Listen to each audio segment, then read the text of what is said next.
Hey guys, welcome back to the channel. Tons of new content today. We've got new prime times, new team of the week, as well as new hockey roots cards. We also to deal with the update of the World Juniors. So obviously, if you have been paying attention to online on Twitter or anything like that, the World Junior event was canceled due to COVID, which is just absolutely brutal. But I want to give you guys an update in terms of how the World Junior cards will operate or anything like that. So I did hear from a EA dev that there's really no details ironed out in terms of what they are going to do. All we got told in my chat today on Twitch was hold tight, there will be something. So I don't know if they're going to boost all of the cards a couple points, if they're going to use the sim that they did earlier on. I have no idea. So if you're holding on to World Junior packs, or if you've got some still, you might as well just hold on and wait and see what happens. In all honesty, it's an unfortunate event. That's why I mentioned a couple weeks ago when the event first started, I wouldn't really take part in this event other than using the free event collectibles that you weren't going to use anyways. So I'll get you guys the info the moment I know, but let's get into the new content today for December 29th. All right, so I'm only going to cover the cards that I think are worth looking at. So we'll start with the team of the week. We've got the 89 JERE LEHTINEN with wingman as well as distributor. 6-foot right-handed winger with 90 speed, 89 acceleration, 90 shot, hand stats all above 90 with the 99 passer rating with synergies activated, and really good defensive stats as well. He's got shutdown, which is great. This is an okay card. Again, there's a lot of right-handed wingers that you can go out and get. It's going to depend. If this is going for the bare minimum of what 89s are going for, which is about just under 50k, this could be a useful card, but he's not particularly big, and he's only got 90 speed with distributor, so there could be other options, I think, that I would look at. Got the 86 BRAYDEN SCHENN with Fly the Zone as a speed stat and Thief. With that activated, does make him a pretty decent center. However, even if you're just starting out in the game, I'd much rather have like the 85 Dylan Larkin, something like that. Again, 87 speed is okay if you're for center if you're using someone who's like 6'6", but really not all that strong. There's other 86 overall centermen that I'd rather use. Crosby gets a big upgrade with distributor and heart and soul up to 90 now. Does not improve his X factor because obviously his 91 master set is still higher. 91 speed, 89 acceleration, 90 shot.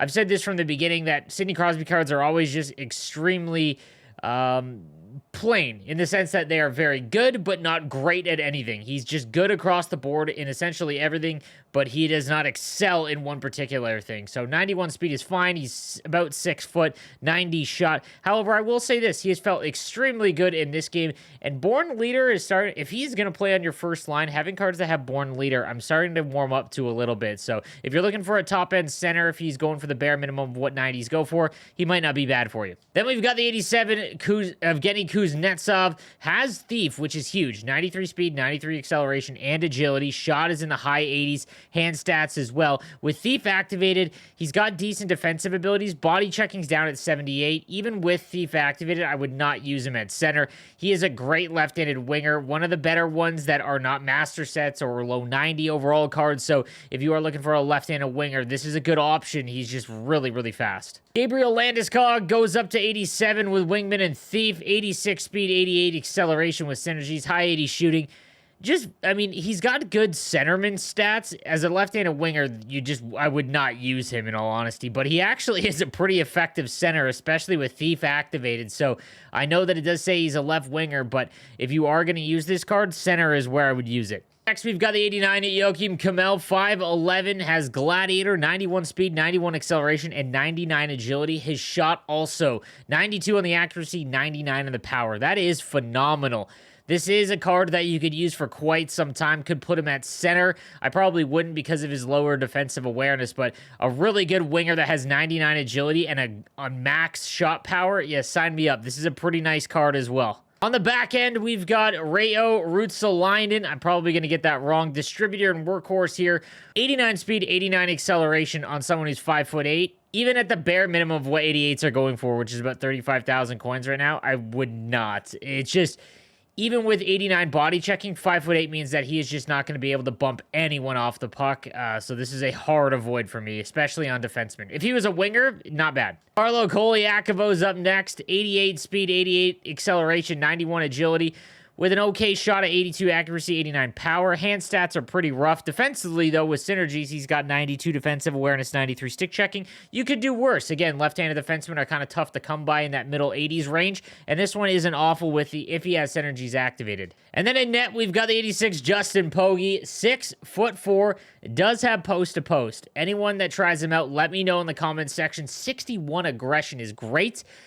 He is only 86 overall, but post-to-post, as we now know, one of the best superstar abilities that you can put on goaltenders.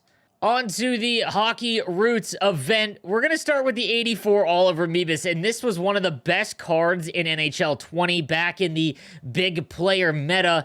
Spark and Magician on this guy. He's 6'9".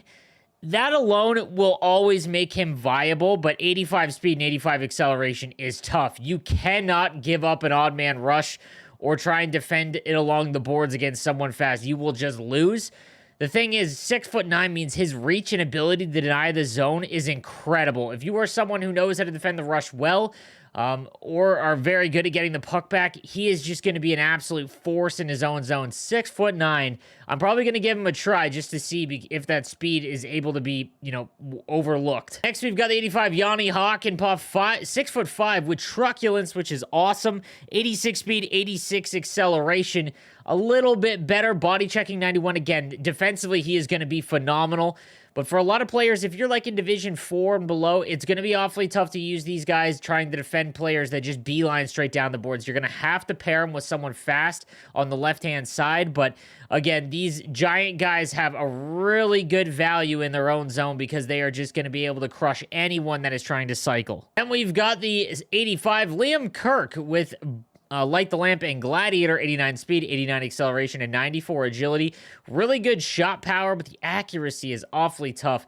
You're going to have to play him on the wing because his defensive stats are brutal. I just think that there are better options for you among left-handed wingers. However, the speed is okay, and that shot power for the wrist shot is actually really good. Slap shot's rough with 81 accuracy. From Sweden, we've got the 86 John Klingberg with Bombarded, Light the Lamp, and Booming Shot. 6'3" with 89 speed, 89 acceleration, and 92 agility with Booming Shot activated. Defensive awareness is only 88, but man, John Klingberg cards are really good. This is basically like that master set Seth Jones from the beginning of the year. 6'3" is good size. You could definitely use him for anyone that is looking for an upgrade from like base cards. This would be a good option. Then we've got the 87 TJ Oshie, Booming Shot, Gladiator, and Magician.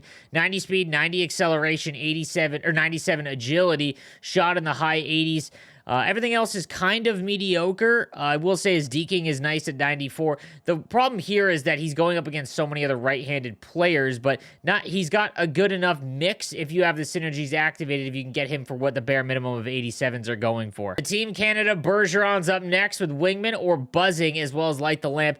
Very good centerman card. 6'1", 89 speed. Shot is mediocre, but hand stats are all in the 90s. Defensively, he's almost perfect. 95 faceoff, 98 stick checking, and 95 defensive awareness with shutdown and third eye. This is a really nice mix. I've never been a huge fan of Patrice Bergeron cards, but he is a very good centerman right now, especially for anyone that can't afford some of the big master set players. And then we've got the 90 overall Patrick Kane with Gladiator, Protector, and Booming Shot. Really good speed at 91, acceleration at 95, and agility 99. Speed's kind of mediocre, but the acceleration and agility. His slap shot is phenomenal. His wrist shot accuracy is up to 97, and then deking at 99, which is really, really good. Body checking at 79 is tough, so in his own zone, he's going to be kind of a liability, but this is one of the better left-handed wingers that you can get right now. His X-Factor, though, is substantially better, so if you are an X-Factor owner, Patrick Kane, I would definitely do that upgrade. Taking a look at some of the X-Factor upgrades, again, the 90 Kane now, with Distributor as well as Booming Shot is where I would probably go. That would max out his agility. Speed up to 93, acceleration up to 95. His shot is phenomenal. Hand stats are maxed. Again, this is just a really, really fun card to use. I do like Third Eye as well. Any of the passing abilities are among my favorites. So if you have him untradeable, I would definitely go out and get him. If you have him, or if you're looking to buy him and then upgrade, I'd probably avoid. However, just because the cost is so much at this point, I think that there are better ones to use your power collectibles on. But nonetheless, this is still an extremely good card, and it's only going to get better. better. Bergeron's 89 X Factor has Booming Shot, as well as Thief, but Thief would get everything to 99 in terms of face-off, stick checking, and defensive awareness. Speed at 88 across the board with Yoink as his zone ability. I'm not a huge fan of that zone ability. Just it's a very good centerman, but I think that I'd much rather have just like Draisaitl or Matthews at this stage because they're bigger and their shot is better and their skating stats are roughly the same, if not a little bit higher. So again, not a card I would spend all of my collectibles on. He's getting to be a little expensive for kind of a one-dimensional card. Brayden Point also got an upgrade with his 89 overall prime time. He does have Thief and Magician, which is probably what I would activate, as well as Booming Shot, so that would max out his agility. Still only 90 speed and 92 acceleration on someone who's 5'10". Just really not worth it, in my opinion. I've said this from the beginning. He's also just felt kind of really slow. I don't know if it's because he's smaller, so his stride isn't long, including the fact he's only got 90 speed right now. So if you've got him untradeable, I would not invest the collectibles required to upgrade him. This is just a hard pass all the way around. All right, guys, that is going to do it for the content. Let me know what you think in the comments section down below, and I will see you guys tomorrow. Have a good one.